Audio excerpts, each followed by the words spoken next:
سلام، خوش اومدید به کلاس درس. در ویدیو قبل با همدیگه مفهوم توابع صعودی نزولی، اکیدن صعودی، اکیدن نزولی و ثابت رو یاد گرفتیم. من اینجا یک سری نمودار آماده کردم تا اون مفاهیم رو با هم خیلی سریع مرور بکنیم و تعریفشون رو کمی متفاوت از حالت قبل ببینیم. من نمودارها رو با رنگ زرد میخوام بکشم که مشخص باشن. دیدیم که به شکل شهودی من به یک همچین تابعی میگفتم یک تابع اکیدن صعودی. معنیش چی بود؟ معنیش این بود که وقتی من روی محور x ها به سمت اعداد بزرگتر حرکت میکردم، مقدار تابع من هم بزرگ و بزرگتر میشد. اینطور نبود که با زیاد کردن مقدار x تابع من مقدارش کم بشه. من یک تعریفی برای این به صورت ریاضی در ویدیو قبل ارائه دادم. الان میخوام اون تعریف رو کمی متفاوت بنویسم و بگم که باید به ازای هر x و آی بزرگتر از صفری که آ یک عدد مثبت هست من داشته باشم که f(x) کوچکتر هست از f(x) به علاوه آ. در این صورت تابع من یک تابع اکیدن صعودی هست و معنی این هست که اگر من x رو به اندازه آ بزرگترش بکنم و به ازای هر آی بزرگتر از صفر، این درست هست، یعنی مثلا اگر x من اینجا هست، من اگر آ تا بهش اضافه بکنم و بیارمش اینجا تا برسم به x به علاوه آ، مقدار f(x) به علاوه آ که یک همچین نقطه‌ای هست از مقدار f(x) باید بیشتر باشه که روی این شکل میبینید این اتفاق افتاده و بنابراین یک تابع اکیدن صعودی هست. اگر من اینجا علامت مساوی رو داشتم، در این صورت به جای اکیدن صعودی مفهوم صعودی رو تعریف میکردم. یعنی اگر میشد که با زیاد شدن x f(x) زیاد نشه ولی کم هم نشه، در این صورت من به اون تابع میگم صعودی. من اگر بخوام شکلش رو رسم بکنم، بذارید تابع صعودی رو با همین رنگ آبی که اینجا نوشتم رسم بکنم. من به یک همچین تابعی میتونم بگم صعودی که این تابع در این نقاط خودش همینطوری که میبینید میتونه به صورت افقی حرکت بکنه، اما هیچ وقت نباید به سمت پایین حرکت بکنه. به همین ترتیب من میتونم یک تابع نزولی رو هم برای شما رسم بکنم. ما به یک همچین تابعی به صورت شهودی میگفتیم نزولی و معنیش این بود که به ازای هر x و آی بزرگتر از صفر، البته این x های متعلق به دامنه هستن دیگه، حالا من خیلی روی این جزئیاتش تاکید نکردم، باید داشته باشیم که f(x) بزرگتر هست از f(x) به علاوه آ. معنیش اینه که وقتی من x اینجا هست x رو زیاد میکنم، مهم نیست چه مقداری، هر مقداری x رو زیاد بکنید در این صورت f(x) تون داره کم میشه، همونطوری که روی این شکل دارید میبینید. و اگر این هم علامت مساوی رو من بتونم براش قرار بدم، در این صورت من به جای اکیدن نزولی میگم نزولی. بذارید من اینجا این اسم رو هم بنویسم، این اکیدن نزولی هست. و به همین ترتیب من میتونم یک تابع اکیدن نزولی رو یک تابع نزولی و نه اکیدن نزولی رو برای شما رسم بکنم. یک همچین تابعی که این شکلی هست رو ما میتونیم بگیم این تابع نزولی هست، یعنی هیچ وقت مقدار f(x) زیاد نمیشه با حرکت به سمت راست محور x ها، ممکنه بعضی جاها ثابت بمونه. به همین ترتیب من به یک همچین تابعی میگفتم تابع ثابت که دیگه تعریفش رو نمی نویسم. تعریفش این هست که به ازای هر x مقدار تابع ثابت هست.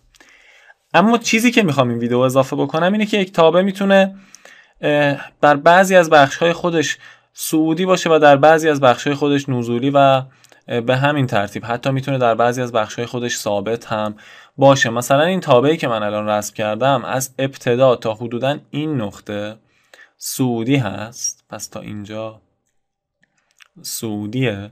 بعد از این نقطه تا حدوداً این نقطه ثابته، یعنی این شکلیه، و از این نقطه به بعد یک تابع نزولی هست یا در حقیقت یک تابع اکیدن نزولی هست. اینجا هم یک تابع اکیدن صعودی هست. بنابراین من میتونم توابعی داشته باشم که این ویژگی رو داشته باشن. مثلا تابع y مساویه با x به توان 2 یا y مساویه با منفی x به توان 2 رو اگر رسم کنید، یک همچین ویژگی رو دارن که در بعضی از بخش‌ها اکیدن صعودی و در بعضی از بخش‌ها اکیدن نزولی هن. البته این دو تابع در هیچ بخششون ثابت نیستن. حالا بذارید من این رو پاک بکنم. حالا که مرور کردیم در 5 دقیقه، چقدر طولانی شد ویدیو قبل رو، من میخوام رابطه اینها با مشتق رو بگم. خب مشتق چی بود؟ برای به دست آوردن مشتق یک تابع در نقطه x من میگفتم بیا x رو در نظر بگیر و f(x) رو حساب بکن و بعد x رو خیلی کم ببر جلو، یعنی x به علاوه دلتا x رو در نظر بگیر و f(x) به علاوه دلتا x رو حساب بکن. بعد بیا این مقدار رو حساب بکن، یعنی f(x) به علاوه دلتا x منهای f(x) رو در نظر بگیر و تقسیمش کن به x به علاوه دلتا x منهای x که این میشه همون دلتا x و بعد بیا دلتا x رو کوچک و کوچکتر کن، یعنی حدش رو به سمت صفر حساب بکن. بنابراین کاری که من دارم میکنم اینه که اختلاف این دو مقدار سمت راست رو حساب میکنم، این دو مقدار f(x) به علاوه دلتا x منهای f(x), یعنی میبینم که روی محور y ها با حرکت یک مقدار از x جلوتر اومدن f(x) چه مقدار زیاد میشه و بعد اون رو تقسیم میکنم به اختلاف این دو مقدار، اینکه چقدر روی محور x ها در واقع حرکت کرده بودم. حالا یک چیز دیگه هم که ما در مورد مشتق دیدیم این بود که این مقدار مساوی بود با شیب خط مماس بر تابع در نقطه x. خب حالا کافیه که الان شما به این تعریفی که من اینجا نوشتم و این تعریف توابع صعودی و نزولی نگاه بکنید. ببینید من اینجا گفتم که اگر شما x رو ببری به x به علاوه a، یعنی از اینجا از x بری به x به علاوه a و مقدار تابعت زیاد بشه، یعنی مقدار تابع بیشتر بشه، این تابع صعودی هست. بنابراین اگر یک تابع صعودی باشه، وقتی که اینجا من از x میرم به x به علاوه دلتا x در مشتق گیری، در این صورت وقتی که از f(x) هم میرم به f(x) به علاوه دلتا x، مقدار تابع باید زیاد بشه. بنابراین برای یک تابع صعودی f(x) به علاوه دلتا x بزرگتر هست از f(x). البته من اینجا دارم فرض میکنم که دلتا x هم مثبت هست، بنابراین f(x) به علاوه دلتا x بزرگتر هست از دلتا x و بنابراین این مقدار صورت یک مقدار مثبت هست و خب مقدار مخرج هم یک مقدار مثبت هست چون دلتا x یک مقدار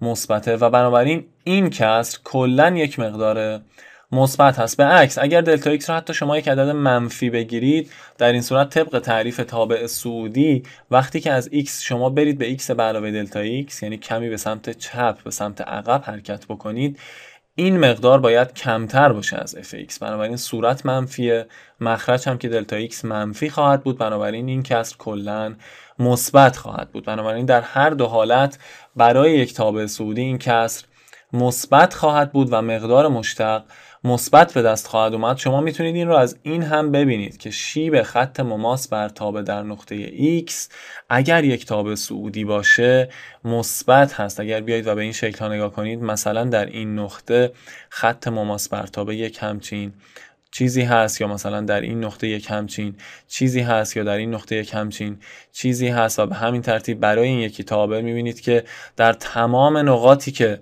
این تابع صعودی هست یا این تابع اکیداً صعودی هست، شیب خط مماس بر تابع مثبت هست و بنابراین من میتونم نتیجه بگیرم که تابع، پس بذارید من اینجا یک نکته مهم بنویسم، تابع f(x) در بازه i، یعنی یک بازه خاص، مثلا از این نقطه تا این نقطه، این تابع رو من میتونم اسمش رو بذارم یک بازه i، در بازه i اکیداً صعودی است اگر و فقط اگر، این خیلی قضیه جدی هست، یعنی میگه اگر و فقط اگر مشتق تابع x بزرگتر از صفر باشه به ازای هر x متعلق به بازه i. بنابراین من برای اینکه بفهمم یک تابع در یک بازه صعودی هست یا نزولی، خیلی راحت میتونم مشتقش رو در اون بازه حساب بکنم یا در اون نقطه و ببینم که آیا مشتقش در همه نقاط مثبت هست یا نه. اگر برعکس این حالت رو من داشته باشم، یعنی اگر بخوام تابع f(x) در بازه i اکیداً نزولی باشد یا در حقیقت اکیداً نزولی است اگر و فقط اگر f پریم x کوچکتر باشه از صفر به ازای هر x متعلقه به آ. یعنی اگر مشتقش منفی باشه اکیداً نزولیه. چرا؟ بیایید با هم بررسی بکنیم. اگر یک تابع اکیداً نزولی باشه، فرض بکنید دلتا x بزرگتر از صفر هست، در این صورت وقتی که من از f(x) برم به f(x) به علاوه دلتا x باید مقدار تابعم کم بشه دیگه، چون طبق تابع اکیداً نزولی وقتی که شما به سمت راست محور x ها حرکت می کردید مقدار تابع کم می شد، بنابراین صورت این کسر یک عدد منفی خواهد بود این بار، در حالی که مخرج این کسر یعنی دلتا x یک عدد مثبت هست کماکان و بنابراین این کسر در مجموع یک عدد منفی خواهد بود، بنابراین مشتق یک عدد منفی خواهد شد. از روی شکل هم شما میتونید اینو ببینید. به این تابع اگر نگاه کنید میبینید که این تابع شیب خط مماس بر اون در این نقطه ها همه منفی هست و در نتیجه این تابع در این نقاط نزولی هست. بنابراین من میتونم از روی شیب خط مماس بر یک تابع که همون مشتق تابع هست به شما بگم که یک تابع در یک نقطه یا در یک بازه